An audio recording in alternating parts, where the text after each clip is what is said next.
Hello students, চলে এসেছি তোমাদের সামনে আমার আজকের নতুন ভিডিও নিয়ে।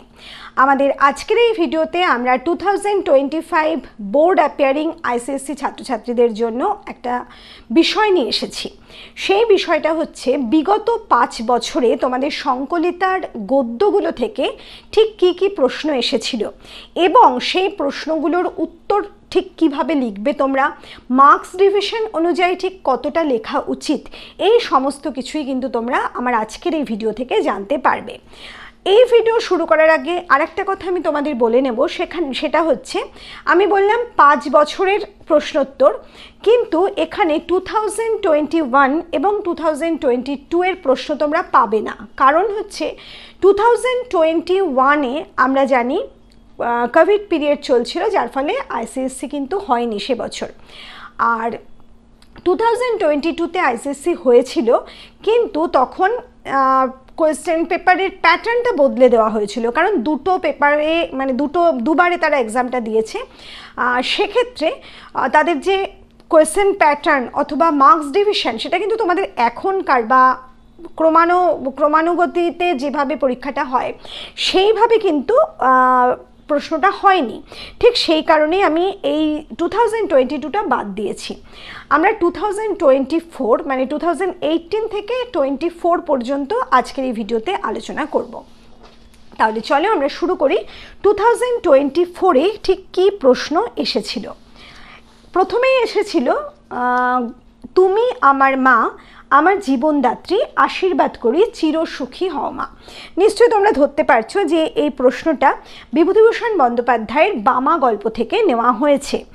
এখন তোমরা যদি বামা গল্পে পেজ নাম্বার 23 খোলো, দেখবে একেবারে উপরের দিকেই কিন্তু প্রথম লাইনটা ওই পেজে এই কথাটা বলা হয়েছে। প্রথম প্রশ্ন করা হয়েছে কে কাকে এ কথা বলেছে। 2 মার্কস আছে। কে বলেছে কাকে বলেছে বললেই তুমি মার্কসটা পাবে, ঠিক কথা, কিন্তু একটা প্রশ্নের উত্তর যখন তুমি প্রথম স্টার্ট করছো তখন তুমি কিভাবে উত্তরটা লিখবে? তুমি লিখবে যে বিখ্যাত সাহিত্যিক বিভূতিভূষণ বন্দ্যোপাধ্যায় রচিত বামা গল্পের গল্পকথক এই গল্পের প্রধান চরিত্র বামাকে উদ্দেশ্য করে এই কথাটি বা উদ্ধৃত কথাটি বলেছেন। এই হলো প্রথম প্রশ্নের উত্তর। 2 মার্কস কিন্তু তাহলে তোমরা সম্পূর্ণ পেয়ে যাবে। এরপরের প্রশ্ন কোন পরিস্থিতিতে তাদের দেখা হয়েছিল। এখানেও 2 মার্কস আছে। কোন পরিস্থিতিতে দেখা হয়েছিল সেটা 2 মার্কসের যেহেতু প্রশ্ন, এটা তোমরা কখনোই ডিটেল যাবে না, শুধু বলবে যে সঞ্জয়পুরে যখন গল্পকথক পৌঁছেছিলেন তখন সন্ধে হয়ে গিয়েছিল এবং নফরচন্দ্র দাস নামক একজনের বাড়িতে তিনি আতিথ্য গ্রহণ করেছিলেন। সেই বাড়িতে এসেই প্রথম গল্পকথকের সাথে বামার দেখা হয়েছিল। এবার গয়ে যাব আমরা। উদ্দিষ্ট ব্যক্তিকে বক্তা জীবনদাত্রী বলেছেন কেন। এখানে কিন্তু 3 মার্কসের প্রশ্ন। এবার জীবনদাত্রী বলেছেন কেন সেটা বলতে গেলে তোমাদের অবশ্যই বামা যে গল্পকথককে বাঁচিয়েছিল, কিভাবে বাঁচিয়েছিল সেটা বলতে হবে, কিন্তু কিভাবে সে বিপদে পড়েছিল সেটা না বললে তুমি বিপদ থেকে বাঁচিয়েছিল কি করে সেটাও বলতে পারছো না। কিন্তু তোমার প্রশ্ন হচ্ছে কিভাবে বাঁচিয়েছিল। তাহলে খুব সংক্ষেপে তুমি বিষয়টা বলে নেবে কি, যে গল্পকথক যখন মাখনপুর যাওয়ার উদ্দেশ্যে সঞ্জয়পুর নামক গ্রামে সন্ধেবেলা নফরচন্দ্র দাসের বাড়িতে রাত্রি যাপন করছিলেন, সেই সময় বামার কাছ থেকে, ওই বাড়ির মেজ বউ বামার কাছ থেকে তিনি জানতে পারেন যে এরা ফাঁসুরে ডাকাত, এবং সেই সময় তাদের হাত থেকে রক্ষা পাওয়ার জন্য কি কি করতে হবে সেই সমস্ত জল্পনা কল্পনা বামাই তাকে করে দিয়েছিল এবং তাকে উদ্ধার করেছিল। এবার তুমি বলবে যে কিভাবে তাকে উদ্ধার করেছিল, সেটাও কিন্তু অত্যন্ত সংক্ষেপে বলতে হবে। এক্ষেত্রে বলি, তোমরা যারা কিছুতেই সংক্ষিপ্ত করতে পারো না বা প্রশ্নের উত্তর একেবারেই তৈরি করতে পারো না, তারা অবশ্যই আমাদের বেঙ্গলি গাইডসের যে নোটস আছে সেই নোটস পারচেস করবে। সেই নোটস পারচেস করে তোমরা যদি সম্পূর্ণ নোটসটা রেডি করো, অবশ্যই তোমরা কিন্তু প্রত্যেকটা প্রশ্নের উত্তর লিখতে পারবে। আর একটা কথা অবশ্যই বলবো, একটা এক্সামে 95-এর ওপর মার্কস পেতে গেলে শুধুমাত্র নোটস পড়লে কিন্তু হয় না। টেক্সট ভালো করে পড়তে হবে, আমাদের এক্সপ্লানেশন ভিডিও ভালো করে দেখতে হবে, প্রত্যেকটা শব্দ প্রত্যেকটা লাইন তার অর্থ বুঝতে হবে, সেই সঙ্গে নোটস ভালো করে রেডি করে ওই গল্পের বা ওই কবিতার বিষয়টা পুঙ্খানুপুঙ্খভাবে আয়ত্ত করতে হবে এবং প্রশ্নোত্তর লেখার যে স্টাইল সেটাকে রপ্ত করতে হবে। কাজেই তোমাদের এই সমস্ত পার্ট যদি তোমরা ভালোভাবে করো তবেই কিন্তু তোমরা 95%-এর উপর মার্কস পাবে, তা না হলে কিন্তু এটা কখনোই সম্ভব হবে না। যাই হোক, এটা হলো গয়ের উত্তরটা গেল। এবার আমি আসব 4 নম্বর প্রশ্নে, মানে এই প্রশ্নের 4 নম্বর পার্টে। বৃদ্ধ বয়সও তার কথা মনে পড়লে বক্তার মনে কোন অনুভূতি জেগে ওঠে? এটা কিন্তু ছোট করার কিচ্ছু নেই, কারণ 3 মার্কসের জন্য এইখানে যে শেষ অংশটা আছে এই গল্পের, যে বামার মতো বুদ্ধিমতী নারী জীবনে আর আমার চোখে পড়েনি, কতকাল হয়ে গেল এই বৃদ্ধ বয়সেও সেই দয়াময়ী পল্লীবধূটির স্মৃতিতে আমার চোখে জল এসে পড়ে, শ্রদ্ধায় মন পূর্ণ হয়ে ওঠে। তোমরা সম্পূর্ণ বিষয়টাকে তোমার ভাষায় ব্যক্ত করবে, 3 মার্কস অবশ্যই পাবে। আচ্ছা, এরপরে আমরা চলে যাব পরের প্রশ্নে 2024-এর। সন্ধ্যার আগে ফিরবার ট্রেন নাই, যদি কিছু বিজনেস হয় সেই আশায় বেচারা। এই প্রশ্নটা আমরা দেখতে পাচ্ছি বনফুলের ক্যানভাসার থেকে নেওয়া হয়েছে। তোমরা ক্যানভাসার গল্পের পেজ নাম্বার 25-এ যদি চলে যাও দেখবে সেখানেই আছে সন্ধ্যার আগে ফিরবার ট্রেন নাই, যদি কিছু বিজনেস হয় এই আশায় বেচারা দুপুর রোদেও চতুর্দিকটা একবার ঘুরিয়া দেখিতেছে। এই লাইনটার ওপর প্রশ্ন করা হয়েছে, বেচারা কে? ঠিক একইভাবে প্রশ্নের উত্তর স্টার্ট করবে, আমি রিপিট করছি না, শুধু বলছি বেচারা হচ্ছে ক্যানভাসার হীরালাল। সে কিসের বিজনেস করত? সে দাঁতের মাজন এবং চুলের কলপের বিজনেস করত। সে কোথায় এসে উপস্থিত হয়েছিল এবং কেন? সে ওভার ক্যারেড হয়ে ভৈরবদের, আমাদের এই গল্পের যে আরেক প্রধান চরিত্র, সেই ভৈরবের গ্রামে এসে উপস্থিত হয়েছিল। আচ্ছা, কেন এসেছিল? 3 নম্বরে যেহেতু প্রশ্ন, সেহেতু তোমাকে কিন্তু একটু বেশি বলতে হবে যে সে ঘুমিয়ে পড়েছিল, কী কী ঘটেছিল সেই কথাটা তোমাকে বলতে হবে। আচ্ছা, লাস্ট পার্ট প্রশ্নের, উক্ত ব্যক্তিটির সাথে সেখানে কার দেখা হয়েছিল? উক্ত ব্যক্তির সাথে অর্থাৎ হীরালালের সাথে সেখানে ভৈরবের দেখা হয়েছিল। পরবর্তীতে সেই ব্যক্তিটির সাথে তার কোন অপ্রীতিকর ঘটনা ঘটেছিল? এখানে কিন্তু একেবারে শেষ অংশে ভৈরব যে অত্যন্ত উত্তক্ত হয়ে হীরালালের গালে একটা চড় কষিয়ে দিয়েছিল, এর ফলে হীরালালের দাঁতের পাটি মাটিতে গিয়ে পড়েছিল। ভৈরব অপ্রতিভ হয়ে গিয়েছিল একেবারে, কিন্তু হীরালাল তখন সব একেবারে সত্য কথা, সত্য ভাষণ তার সামনে তুলে ধরেছিল। কি তুলে ধরেছিল সেটাও বলবে, এবং হীরালালের কাছ থেকে ভৈরব এক কৌটো দাঁতের মাজন নিয়েছিল। এই সম্পূর্ণ ঘটনাটাকে কিন্তু তোমাদের বলতে হবে 3 মার্কসের মতো করে। এরপর আমরা চলে যাব 2023-তে। 2023-তে যে প্রশ্নটা গল্প সংকলনের প্রথমে ছিল, দিন 7 পরেই কিন্তু তার মনে খটকা লাগে। এটা মানিক বন্দ্যোপাধ্যায়ের অসহযোগী থেকে নেওয়া হয়েছে। অসহযোগী পেজ নাম্বার 35 তোমরা চলে যাও, সেখানে দেখবে মাঝামাঝি জায়গায় এই লাইনটা আছে। খটকা শব্দটির কি অর্থে এখানে ব্যবহার করা হয়েছে? খটকা শব্দটি এখানে সন্দেহ অর্থে ব্যবহার করা হয়েছে। কার মনে খটকা লেগেছিল? আলোচ্য গল্পের একজন উল্লেখযোগ্য চরিত্র হর্ষনাথের খটকা লেগেছিল। কোন ঘটনার 7 দিন পরে এমনটা হয়? এক্ষেত্রে তোমাকে ঘটনার উল্লেখ করতে হবে। হর্ষনাথ তার ছেলে রমেনকে কলকাতায় পাঠিয়ে দিয়েছিল মানুষ করার উদ্দেশ্যে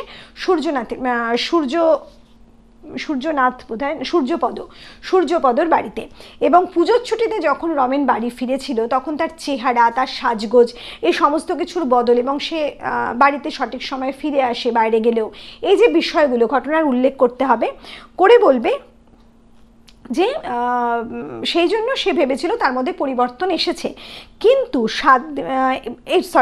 কোন ঘটনার পর, এই সব ঘটনার পরেই তার খটকা লেগেছিল, মানে সে দেখছিল এই সবগুলো দেখে তার মনে হচ্ছিল পরিবর্তন হয়ে গেছে, কিন্তু তারপরেই তার খটকা লাগে, কাজে আগের ঘটনাটা বলবে।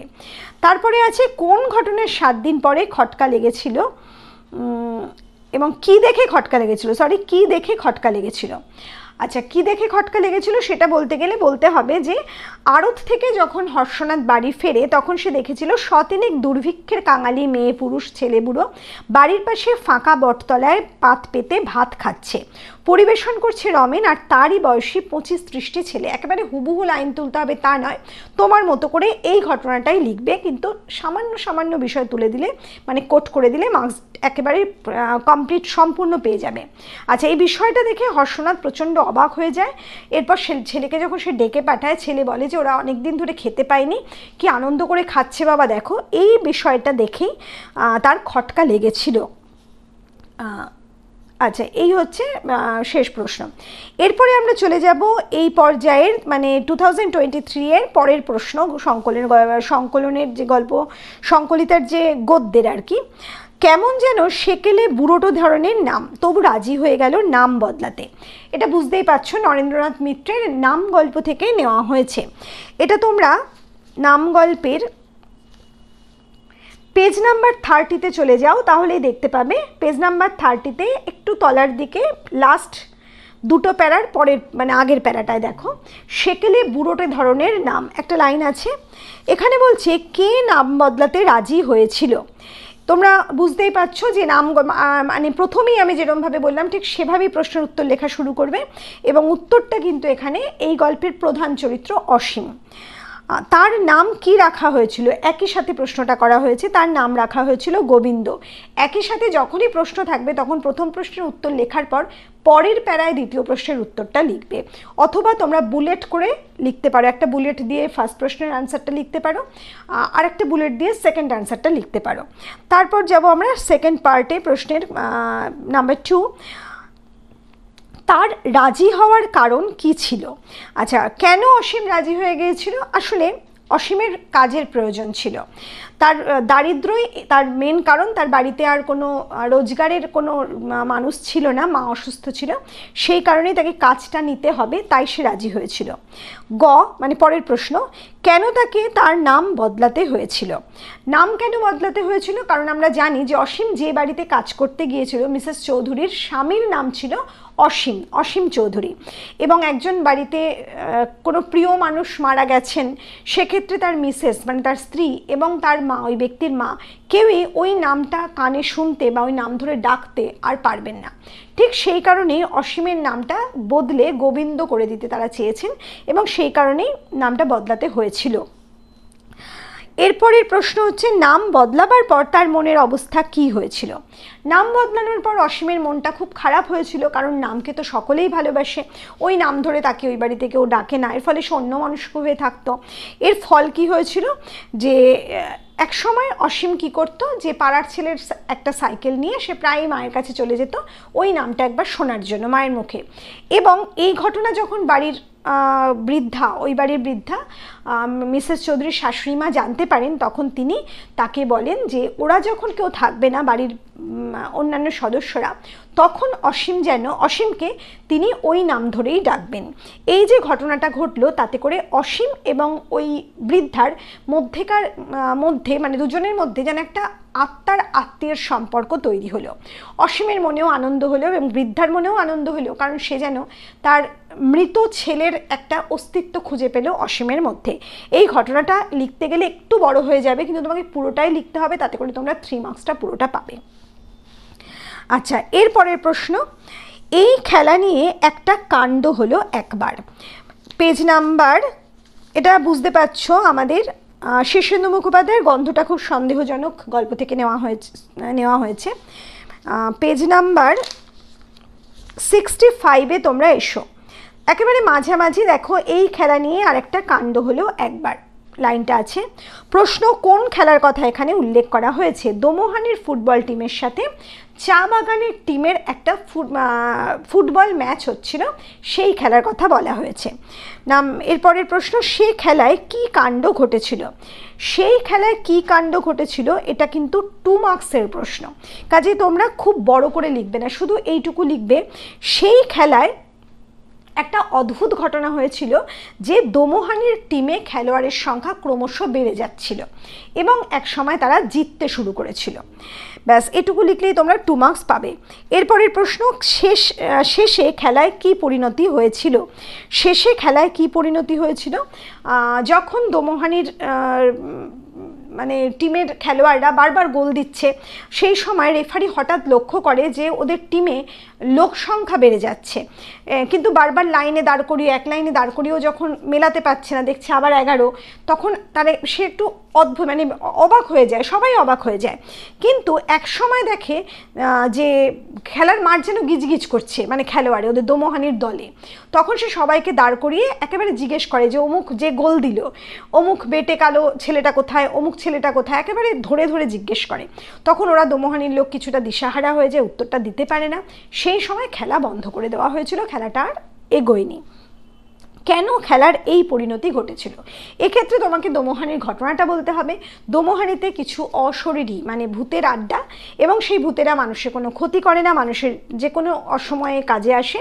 দোমোহানির যে খেলা সেদিন ওখানে হচ্ছিল, সেই খেলায় সেই ভূতেরা ওই দোমোহানির হয়ে খেলতে আসছিল বারবার, সেই জন্যই খেলার এই পরিণতি ঘটেছিল। এবং কি ঘটেছিল মাঝখানে কিন্তু তোমাকে বলতে হবে যে খেলায় গোল দিয়ে দিচ্ছিল, আর প্রথম দিকে চা বাগান টিমই জিতছিল, কিন্তু পরে দেখা গেল যে হঠাৎ করে দোমোহানির দল জিততে শুরু করেছে। এই ঘটনাটা তোমাকে বলতে হবে।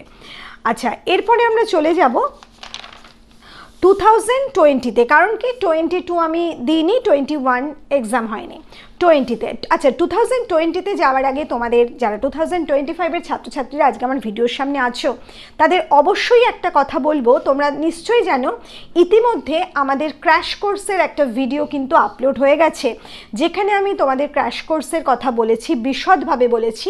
সেই ভিডিওটা তোমরা অবশ্যই দেখবে, এবং যে ক্র্যাশ কোর্সটা তোমাদের অগাস্ট 3rd থেকে স্টার্ট হচ্ছে, এবং সেইখানে আমি কি কি করাবো, তার ফি কত, তোমরা কিভাবে আমার সাথে ক্লাস পাবে, সেই ক্লাস থেকে তোমরা কিভাবে উপকৃত হবে, সেই সমস্ত আলোচনা কিন্তু আমি আমার আগের ভিডিওতে, মানে এই ভিডিওর ঠিক আগের ভিডিওতে দিয়ে দিয়েছি। তোমরা ভালোভাবে সেই ক্র্যাশ কোর্স সংক্রান্ত ভিডিওটা দেখো, এবং অবশ্যই আমাদের কন্ট্যাক্ট করে সেই ক্র্যাশ কোর্স জয়েন করো। আমি অবশ্যই বলবো, কারণ আমি জোর দিয়েই বলতে পারি এবং নিশ্চিতভাবে বলতে পারি, আমাদের ক্র্যাশ কোর্স তোমরা যদি করো, তাহলে নিশ্চিতভাবে যদি সমস্ত নোটস পড়ো, টেক্সট পড়ো এবং ক্র্যাশ কোর্স করো, তাহলে তোমাদের সারা দিন ধরে বাংলা পড়ার প্রয়োজনটাই পড়বে না। আমাদের ক্লাস তোমাদের অনেকটাই এগিয়ে দেবে, এবং যার ফলে তোমরা অনায়াসে 90%-এর ওপর বা 95%-এর ওপর মার্কস কিন্তু বাংলায় তুলতে পারবে। কাজে আর দেরি না করে খুব তাড়াতাড়ি আমাদের টিমকে কন্ট্যাক্ট করো এবং তোমাদের ফর্মটা ফিল আপ করে সাবমিট করে দাও। তাহলে চলো আমরা চলে যাই 2020-তে প্রশ্ন কি এসেছিল। কয়েক মাস বাদে যখন ফিরলাম তখন অশ্বত্থতলা মোড়কে আর চেনাই যায় না। বুঝতেই পারছো শিবরাম চক্রবর্তীর দেবতার জন্ম গল্প থেকে কিন্তু এটা নেওয়া হয়েছে। আচ্ছা, এখানে প্রশ্ন কি করা হয়েছে তার আগে তোমরা চলে যাও পেজ নাম্বার 43-তে। পেজ নাম্বার 43-তে চলে যাও, দেখো সেখানে মাঝামাঝি জায়গায় ওখানে আছে যে কয়েক মাস বাদে যখন ফিরলাম তখন অশ্বত্থতলার মোড়কে আর চেনাই যায় না। প্রশ্ন কি আছে? বক্তা কে? একইভাবে আনসার স্টার্ট করে লিখবে বক্তা গল্পকথক। কয়েক মাস বাদে তিনি কোথা থেকে ফিরছিলেন? তিনি ব্যবসার কাজে চম্পারণ গিয়েছিলেন, সেখান থেকে ফিরছিলেন। অশ্বত্থতলা মোড়কে আর চেনাই যায় না কেন? অশ্বত্থতলার যে মোড়ে সামান্য একটা বটগাছ ছিল, সেইখানে এখন মস্ত বড় একটা শিব মন্দির গড়ে উঠেছে এবং ধূপ ধুনো সমস্ত। আচ্ছা, এখানে চেনা যায় না কেন? মাত্র 2 মার্কস আছে, আর ডিটেল লেখার দরকার নেই। একটা শিব মন্দির গড়ে উঠেছে, প্রচণ্ড ভিড়, সেই জন্য আর চেনা যায় না। আচ্ছা, গয়ে যাব, মানে পরের প্রশ্নে, সেখানকার কোন পরিবর্তন দেখে বক্তা সবচেয়ে বিস্মিত হয়েছিল? এবার তোমাদের কিন্তু বলতে হবে।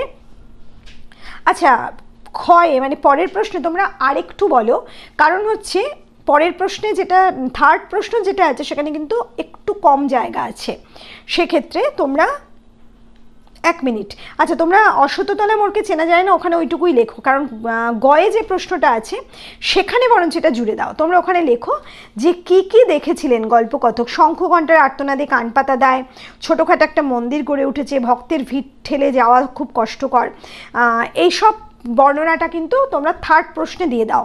তারপরে বলো যে কেন, মানে কোন ঘটনা দেখে বা কোন পরিবর্তন দেখে তিনি সবচেয়ে বিস্মিত হয়েছিলেন। সেটা হচ্ছে সেই সঙ্গে আর একজনের আবির্ভাবে, কেবলমাত্র আবির্ভাব নয়, কলেবর পরিবর্তন পর্যন্ত দেখে। কলেবর মানে দেহ।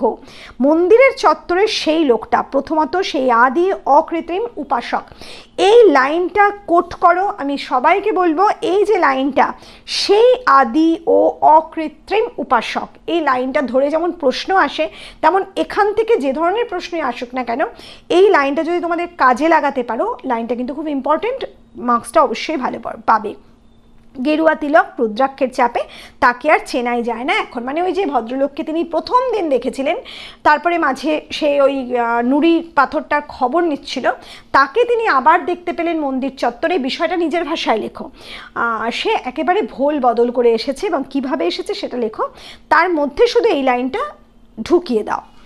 আচ্ছা, এরপরের প্রশ্ন কি, সে জিনিসটিকে কেন্দ্র করেই পরিবর্তন, সেই জিনিসটির উদ্ভব হয়েছিল কিভাবে। আবার চলে যাওয়া প্রথমে, যেখানে গল্পকথক রোজ হোঁচট খেত এবং সেই পাথরটাকে কিভাবে তুলেছিল, কিভাবে তুলে প্রতিষ্ঠা করেছিল এবং প্রতিষ্ঠা হওয়ার পর তার দিক মানে স্থান কিভাবে পরিবর্তন হয়েছিল, খুব সংক্ষেপে কিন্তু লিখতে হবে প্রথম থেকে শেষ পর্যন্ত। আবার বলছি, এই বিষয়টা ছোট করার জন্য আমাদের নোটস কিন্তু তোমাদের ভীষণ হেল্প করবে।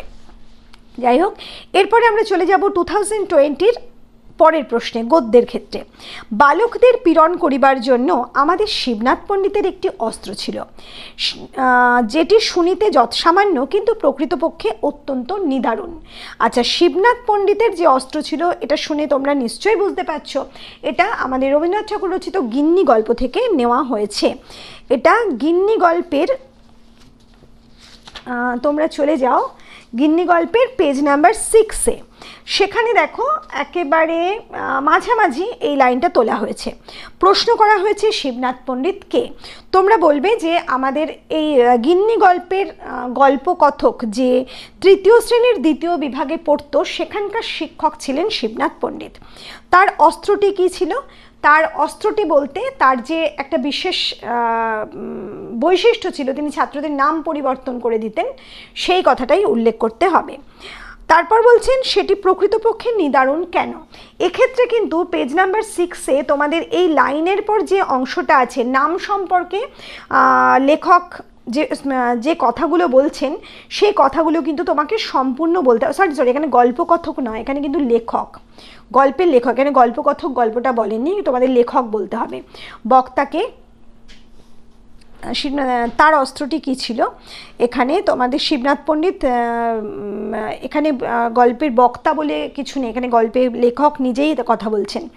আচ্ছা, প্রকৃতপক্ষে নিদারুণ কেন, এখানে তোমাদের ওই যে বললাম না, নাম প্রত্যেকে ভালোবাসে, নাম কেন রাষ্ট্র করতে চায়, তারপরে এখানে যে উদাহরণ আছে, ভূতনাথকে যদি নলিনীকান্ত বলা হতো, কিংবা মানুষ বস্তুর চেয়ে অবস্তুকে বেশি ভালোবাসে, তারপর সোনার চেয়ে বাণী, তারপর প্রাণের চেয়ে মান, এই যে ব্যাপারগুলো, এই বিষয়গুলো কিন্তু সম্পূর্ণ উল্লেখ করতে হবে। কারণ কি, এখানে 3 মার্কস আছে এবং বিষয়গুলো যদি পুরোটা উল্লেখ করো ফুল মার্কস তোমরা পাবে। এখানে কার উপর অস্ত্রটি প্রয়োগ করা হয়েছিল এবং তাতে সেই বালকের কি অবস্থা হয়েছিল। আমাদের এই গল্পের প্রধান চরিত্র আশুর ওপর এই অস্ত্র প্রয়োগ করা হয়েছিল। এর ফলে কি হয়েছিল বলতে গেলে, তোমাকে একেবারে গল্পের শেষে লাস্ট প্যারার, মানে গল্পের শেষে বলতে পেজ নাম্বার 8-এর যে প্যারাটা আছে, শিবনাথ পণ্ডিত যখন বলেছে কথাটা, সবাই চারদিক থেকে হেসে উঠছে এবং এমন সময় ঘন্টা বাজলো, অন্য ক্লাস ভেঙে গেল, শালপাতায় করে মিষ্টি নিয়ে চাকর ঢুকছে, এই সময় থেকে শুরু করে আশুর যে বর্ণনা, সেই শেষ পর্যন্ত সেই সম্পূর্ণ বর্ণনাটা কিন্তু তোমাকে দিতে হবে। এখানে হয়ে গেছে 4 নম্বর প্রশ্ন হয়ে গেল। আচ্ছা, এবার আমরা চলে যাব 2018-এ, কারণ 2024-3 হয়ে গেছে, 20 হয়ে গেছে, এবার আমরা 18-এ যাব, 18-এ না, সরি 19-এ যাব, 2019। এখানে আমি দস্তুর মতো অবাক হয়ে গেলাম। ব্যাপার কি, সম্পূর্ণ অপরিচিতা মেয়ে, পল্লীর গৃহবধূ, অথচ ব্যবহার তো ভালো নয়। এটাও আবার সেই বামা গল্প থেকে নেওয়া হয়েছে। বামা গল্পের পেজ নাম্বার 19-এ তোমরা চলে যাও, দেখবে সেখানে এই লাইনটা তুলে ধরা হয়েছে, দস্তুর মতো অবাক হয়ে গেলুম। এখানে আমি বলতে কাকে বলা হয়েছে, আমি বলতে গল্পকথককে বলা হয়েছে। সে কোথায় কী কারণে গিয়েছিল, সে তার দেখো পেজ নাম্বার 19-এ নয়, পেজ নাম্বার 17-এ সে বর্ধমানের মেমারিতে যাচ্ছিল, কারণ শচীশবাবুর শ্বশুরবাড়ির জমির ওয়ারিশান তিনি ছিলেন, খবর নিতে, পৌষ কিস্তির টাকা আদায় করতে। সেই ঘটনাটা তোমাকে লিখতে হবে। কিন্তু সংক্ষেপে লিখবে 2 মার্কস। অপরিচিতা মেয়েটি এই গল্পের প্রধান চরিত্র বামা। কিভাবে কথকের সাথে তার দেখা হয়েছিল, এটা কিন্তু আগে আমি আনসারটা বললাম যে ওই নফরচন্দ্র দাসের আতিথ্য গ্রহণ করে তার বাড়িতে যখন রাত কাটাতে এসেছিলেন গল্পকথক, তখনই সে বাড়ির মেজ বউ বামার সাথে তার দেখা হয়েছিল। বামা ঝাড় দিতে এসেছিল, ওই ঘটনাটা কিন্তু সম্পূর্ণ লিখতে হবে, কারণ এখানে 3 মার্কস আছে, এটা খেয়াল করবে। সে কি আচরণ করেছিল, সে অবস্থায় কথকের কাছে সে ব্যবহার কথকের কাছে বিসদৃশ্য লেগেছিল কেন? সে কি আচরণ করেছিল, বামা কি করেছিল না, গল্পকথক যখন রান্না করতে বসেছিল সেই চালার মধ্যে সামনের দিকে আরেকটা ঘর ছিল, সেইখানে বামা এসেছিল এবং ঘোমটা দেওয়া অবস্থায় সে ঝাড় দিচ্ছিল বটে, কিন্তু বারবার গল্পকথকের দিকে চেয়ে দেখছিল। এই ব্যবহারটাই অদ্ভুত লেগেছিল বা সন্দেহজনক লেগেছিল। আচ্ছা, আচরণ, এই ব্যবহারটাই তার কাছে খারাপ লেগেছিল, বিসদৃশ্য লেগেছিল। কিন্তু কেন বিসদৃশ্য লেগেছিল এই কথাটা কিন্তু বইয়ের কোথাও সেভাবে লেখা নেই, সেটা তোমাদের একটু বলতে হবে। কারণ হচ্ছে আগে মানে যে সময়ে বসে লেখক গল্পটা লিখছেন সেই সময়ে সাধারণত গ্রামের বাড়ির বউরা পরপুরুষের দিকে সেভাবে তাকাতো না। এখানে গল্পকথকের সামনে ওই বউটা হঠাৎ করে বাড়ির ভেতর থেকে এসে যেভাবে বারবার তাকাচ্ছে, তাতে গল্পকথকের একটু অস্বাভাবিক লাগারই কথা। তার মনে সন্দেহ জাগছে হয়তো কোনো কারণ আছে, সেই জন্যই ভদ্রমহিলা মানে ওই বউটি এইভাবে তাকাচ্ছে। তিনি বিপদেও পড়তে পারেন, এই ঘটনাটা তোমাকে বলতে হবে। এরপর দাদামশাইয়ের বাবা সব দেখে শুনে গম্ভীর হয়ে বললেন, এসব ভালো কথা নয়, গন্ধটা খুব সন্দেহজনক। বুঝতেই পারছো কার থেকে নেওয়া হয়েছে, শীর্ষেন্দু মুখোপাধ্যায় গন্ধটা খুব সন্দেহজনক গল্প থেকে। চলে যাও পেজ নাম্বার 63-তে, সেখানে লাইনটা দেখতে পাবে শেষের দিকে আছে, শেষের একটু ওপরে। আচ্ছা, প্রশ্ন, কার দাদামশাইয়ের বাবা সব দেখে শুনে এসব বলেছিলেন? আমাদের এই গল্পের গল্পকথকের দাদামশাইয়ের বাবা। তারপরের প্রশ্ন, কোন জিনিসকে তিনি ভালো কথা নয় বলেছিলেন? তিনি কোন জিনিসকে ভালো কথা নয় বলেছিলেন? যে তিনি যখন স্টেশনে নামছেন তখন দেখলেন আষ্টে গন্ধ আসছে একটা, এবং ঘরের মধ্যেও একটা আষ্টে গন্ধ, সেই বিষয়টাকে ভালো কথা নয় বলেছিলেন। তারপর গন্ধটা খুব সন্দেহজনক বলার কারণ কি ছিল? গন্ধটা, এই যে আষ্টে গন্ধ লেগেছিল সেটা তার কাছে অদ্ভুত লেগেছিল ঠিকই, কিন্তু তিনি যখন বাড়ির মধ্যে পা দিলেন তখন দেখলেন যে বাড়ির যিনি কর্ত্রী মানে দাদামশাইয়ের বৌমা দাদামশাইয়ের বাবার বৌমা মানে গল্পকথকের দিদিমা, তিনি তার বাড়ির যে ঝি তাকে ডেকে ডেকে পাচ্ছেন না। এইমাত্র সে বাসন মাজছিল, এইমাত্র তাকে ডেকে পাওয়াই গেল না। এই বিষয়টাই দাদামশাই খুব অবাক হয়েছিলেন এবং এই ঘটনা তাকে আরও বেশি করে গন্ধটাকে সন্দেহজনক বলে মনে করিয়ে দিয়েছিল, সেই জন্যই তিনি বলেছিলেন। তারপরের প্রশ্ন, তিনি গম্ভীর হয়ে গিয়েছিলেন কেন? আচ্ছা, তিনি গম্ভীর হয়ে গিয়েছিলেন কারণ এটা সম্পূর্ণ গল্পের মধ্যে নেই, কিন্তু 3 মার্কসের প্রশ্ন তোমাকে তো বলতেই হবে। আমরা জানি যে যিনি ধার্মিক মানুষ হন, গল্পের মধ্যেও কিন্তু সেটা উল্লেখ আছে, তারা সাধারণত একটু অন্য রকমের পূজা আর্চা নিয়ে থাকেন, বিভিন্ন রকমের ঈশ্বর সাধনায় মত্ত থাকেন, ঈশ্বরের নাম বারবার করেন, এবং এর ফলে কি হয়, যদি কোনো মানে অশরীরী আত্মা বা অতিপ্রাকৃত বিষয় থাকে সেগুলো কিন্তু তাদের ধারে কাছে আসে না, এটা আমরা জানি বলি। সেক্ষেত্রে এই যে ভদ্রলোক মানে এই দাদামশাইয়ের বাবা, তিনিও সেরকমই একজন মানুষ ছিলেন, এবং তিনি যখন আসলেন স্টেশনে পা দিলেন, একটা আষ্টে আষ্টে গন্ধ, এবং বাড়ির মধ্যে ঢুকেও সে একই রকম পরিস্থিতি, বাড়ির কাজের লোককে ডেকে পাওয়া যাচ্ছে না, এই সমস্ত বিষয়ে তিনি অনুভব করতে পারছিলেন তার ওই ধার্মিক শক্তি দিয়ে যে এখানে একটা অদ্ভুত কিছু আছে, এবং বিষয়টা তিনি অনুভব করতে পারলেও বুঝতে পারছেন না, তাই তিনি সেই বিষয়টা নিয়ে ভাবনা চিন্তার জন্য গম্ভীর হয়ে গিয়েছিলেন। আচ্ছা, এরপরে আমরা চলে যাব 2019-এর লাস্ট প্রশ্ন, তাই বাধ্য হয়ে কাজটা নিতে হলো অসীমকে। এটা আবার আমরা দেখতে পাচ্ছি নাম গল্প থেকে নেওয়া হয়েছে। নাম গল্পে পেজ নাম্বার 29-এ এই লাইনটা তোমরা পেয়ে যাবে। আচ্ছা, এখানে প্রশ্ন হচ্ছে অসীম কে বললে তোমরা শুধু গল্পের প্রধান চরিত্র বলে ছেড়ে দেবে না, কারণ শহীদ কলোনির বস্তির ছেলে, এটা একটু উল্লেখ করবে। তার কোথায় কাজ নিতে হলো বলবে মিসেস চৌধুরীর বাড়িতে তাকে কাজ নিতে হয়েছিল। অসীমকে কে কাজ দিয়েছিল? অসীমকে অসীমের বাবার বন্ধু, যিনি কিনা রেশন দোকানের মালিক, সেই ভদ্রলোক, তার নামটা বিষ্ণু কাকার, অসীমের বিষ্ণু কাকা, তিনি কাজটা দিয়েছিলেন। পরের প্রশ্ন হচ্ছে একই সঙ্গে মানে নাম্বার 2তে আরেকটা প্রশ্ন আছে, তাকে বাধ্য হয়ে কেন কাজ নিতে হয়েছিল। এই প্রশ্নের উত্তর আগে আমি দিয়েছি, আগে এসে গিয়েছে। তাকে বাধ্য হয়ে কেন কাজ নিতে হয়েছিল, কারণ তার দারিদ্র্য, যার বাড়িতে আর উপার্জনের কেউ ছিল না, মা অসুস্থ, বাবা মারা গিয়েছিল, তাই। এরপর অসীমকে সেখানে কি কি কাজ করতে হতো, এটা দেখবে ওখানে সম্পূর্ণভাবে লেখা আছে। অসীম 5 মাস খাটতো, মিসেস চৌধুরী সবসময় বাড়ি থাকতো না, ছেলে মেয়েদের দেখাশোনা করতে হতো, এবং বাড়িটা ওই বৃদ্ধ যে বৃদ্ধা থাকতেন আর কি, তারও দেখাশোনা করতে হতো অসীমকে। তারপর তার নাম পরিবর্তন হয়েছিল কেন। আচ্ছা, আর একটা প্রশ্ন আছে ওখানে, সেখানে তাকে কি নামে ডাকা হতো, তাকে গোবিন্দ নামে ডাকা হতো। তার নাম পরিবর্তন হয়েছিল কেন, সেটাও কিন্তু আগেই কিছুক্ষণ আগে আমরা পেলাম কোনো একটা ইয়ারে, সেই অসীম চৌধুরীর প্রশ্ন, সেই প্রসঙ্গটা বলবে। এই নাম শোনবার জন্য সে কি করত এবং কেন করত। এই যে শেষ প্রশ্নটা, এটা কিন্তু একটু অদ্ভুত হয়ে গেছে। এই নাম শোনবার জন্য সে কি করত, সে কী করতো, সাইকেল নিয়ে সে মায়ের কাছে যেত, মা তাকে আবার ওই নামে ডাকবে সেই জন্য। এবং কেন করতো, কেন করতো, নামটা শুনতে চাইতো মায়ের কাছে, সেই জন্য সে যেত। আগেও আমরা আনসারটা বললাম, আবার একই ধরনের প্রশ্ন হয়ে গেছে, একটু ঘুরিয়ে আনসারটা ঠিকঠাক করে লিখে দেবে। আচ্ছা, এরপরে আমরা চলে যাব 2018-এ। দেখা যাক 2018-এ কী কী গল্প এসেছিল। কিন্তু গভীর রাতে অকস্মাৎ তার ঘুম ভেঙে গেল। বুঝতেই পারছো, লালু গল্প থেকে নেওয়া হয়েছে, শরৎচন্দ্র চট্টোপাধ্যায়ের বিখ্যাত গল্প। প্রশ্ন, এখানে কার কথা বলা হয়েছে।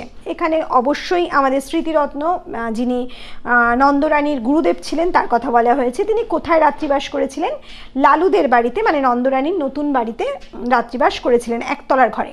গভীর রাতে তার ঘুম ভেঙে গিয়েছিল কেন, পুরো ঘটনা বলতে হবে। তার পেটের মধ্যে জল পড়ছিল ফোঁটা ফোঁটা, কিন্তু নাম্বার 3 মার্কস আছে কিন্তু এখানে, শুধু এটুকু বললে হবে না, বলতে হবে যে কেন জলটা পড়ছিল। দেখো পরের প্রশ্নে আছে তখন তিনি কি কি করলেন, কাজে জলটা কিভাবে পড়ছিল সেটা পরের প্রশ্নে তুমি লিখছো না, তাহলে এখানে তোমাকে লিখতে হবে যে লালু একটা বরফের চাই কিভাবে বেঁধে রেখেছিল মশারির ওপর, যার থেকে জলটা ফোঁটা ফোঁটাভাবে তার পেটে পড়ছিল, এবং সেই জন্যই তার মাঝরাতে ঘুমটা ভেঙে গিয়েছিল। পরের প্রশ্ন হচ্ছে তখন তিনি কি কি করলেন, সম্পূর্ণ ঘটনাটা লিখতে হবে। বারে বারে তিনি যে খাট পরিবর্তন করেছেন, বিভিন্ন দিকে বারান্দায় গিয়ে রাত্রি যাপন করেছেন, সেটাও লিখতে হবে। তারপরের প্রশ্ন, কথাটা হর্ষনাথ উড়িয়ে দেবার চেষ্টা করে, মানে পরের গল্পে চলে যাচ্ছি আমরা। কথাটা হর্ষনাথ উড়িয়ে দেবার চেষ্টা করে, এটা একেবারে আবার সে অসহযোগী গল্প থেকে নেওয়া হয়েছে, মানিক বন্দ্যোপাধ্যায়ের। প্রশ্ন আছে হর্ষনাথ কে। হর্ষনাথ আমাদের এই গল্পের একজন প্রধান চরিত্র। সে কেমন স্বভাবের মানুষ, সে অত্যন্ত কৃপণ, সে স্বার্থপর, সে লোভী, এই সব কটা উদাহরণ দিতে হবে। কার কোন, আচ্ছা হর্ষনাথ কে, সে একজন ব্যবসায়ী, সেটা কিন্তু উল্লেখ করবে। কার কোন কথা সে উড়িয়ে দেবার চেষ্টা করে, এখানে তোমাকে উল্লেখ করতে হবে ছেলে রমেন যখন তাকে বলেছিল যে 1 টাকা লাভ রেখে তার গুদামে সব চাল বিক্রি করে দিতে। এটা দেখছো 3 নম্বরের প্রশ্ন, তাহলে তোমাকে একটু আগে থেকে লিখতে হবে যে রমেনের সাথে যখন কথা বলার সময় অসীম মানে ওই অনাথবাবুর প্রসঙ্গ উঠেছিল, সেই সময় রমেন জানিয়েছিল যে অনাথবাবুর সাথে সে কোথায় গিয়েছিল, কেন গিয়েছিল, সেটা উল্লেখ করবে। তারপর বলবে চাল বিক্রি করে দেওয়ার কথা বলেছিল 1 টাকা লাভ রেখে, কারণ মানুষ খেতে পাচ্ছে না, তাহলে তারাও বাঁচবে আর হর্ষনাথেরও লাভ হবে, সেই কারণে সে কথাটা বলেছিল। এরপরের প্রশ্ন, এ ব্যাপারে উদ্দিষ্ট ব্যক্তি হর্ষনাথকে আর কি বলেছিল। এ ব্যাপারে উদ্দিষ্ট ব্যক্তি হর্ষনাথকে কি বলেছিল, সে অত্যন্ত রেগে, হর্ষনাথ যখন রাজি হয়নি তখন সে কি বলেছিল, সেই চাল সে বিক্রি করবে, মানে বিক্রি যদি সে না করে একেবারে বিলিয়ে দেবে। এটাই হচ্ছে শেষ প্রশ্ন, কিন্তু সেই বিলিয়ে দেওয়ার ব্যাপারটাও কিন্তু একটু বিশদে তোমাকে লিখতে হবে, 3 মার্কসের প্রশ্ন। লাস্ট প্রশ্ন হচ্ছে নিশানপুর গ্রামে দৈত্যের আবির্ভাব। বুঝতেই পারছ, এটা তোমাদের নীল মানুষের কাহিনী গল্প থেকে নেওয়া হয়েছে। পেজ নাম্বার 52-তে চলে যাও। দৈত্যটিকে দেখতে কেমন ছিল, এখানে একেবারে পেজ নাম্বার 49-এ দেখবে, হ্যাঁ পেজ নাম্বার 49-এ দেখবে তার বর্ণনাটা আছে, কেমন লম্বা ছিল, নীল বর্ণ ছিল, ওই 2 লাইনে আনসারটা লিখবে। কিভাবে তার আবির্ভাব হয় কিভাবে আবির্ভাব হয়? পাপু বলটা ফেলে দিয়েছিল ওখানে, বল আনতে গিয়ে সেই গাছের পেছনে দেখতে পেয়েছিল দৈত্যটাকে। লোকে তাকে নিয়ে কি কি গুজব ছড়াচ্ছিল, সম্পূর্ণ বই থেকে তুলে দিতে হবে কি কি গুজব ছড়িয়েছিল, সেটাও তোমরা বই থেকে দেখে লিখবে। সে কিভাবে দৈত্য হয়ে গিয়েছিল এটা তোমাদের গল্পের মধ্যে আছে। ওই অন্য গ্রহ থেকে, ভিন গ্রহ থেকে মানুষ তাকে, মানে কোনো এক প্রাণী তাকে ছুঁয়ে দিয়েছিল এবং তার ফলে হয়ে গিয়েছিল। কিন্তু সেই ভিন গ্রহের মানুষ, মানে প্রাণীদের বর্ণনা তোমাকে দিতে হবে, কারণ 3 মার্কস এখানে আছে। তারা কিভাবে আসে, কি বৃত্তান্ত, সবটা বলে তারপরে বলতে হবে কেন সে পরিবর্তিত হয়ে গেল। একদিন হঠাৎ ছুঁয়ে দিল, তাতেই সে পরিবর্তিত হয়ে গেল, এবং পরিবর্তনের ফলে তার কি কি হয়েছিল সেটা সামান্য 1 লাইনের মধ্যে লেখার চেষ্টা করবে। সে আর স্বাভাবিক জীবনে ফিরতে পারছিল না, জঙ্গলে জঙ্গলে ঘুরে বেড়াচ্ছিল তার বিকৃত চেহারার জন্য। এই হচ্ছে আমাদের বিগত 5 বছরের প্রশ্নোত্তর। তাহলে চলো আমাদের আজকের ভিডিও আমরা এখানেই শেষ করছি। খুব তাড়াতাড়ি তোমাদের সামনে হাজির হব তোমাদের মক টেস্ট সংক্রান্ত ভিডিও নিয়ে। খুব ভালো থেকো।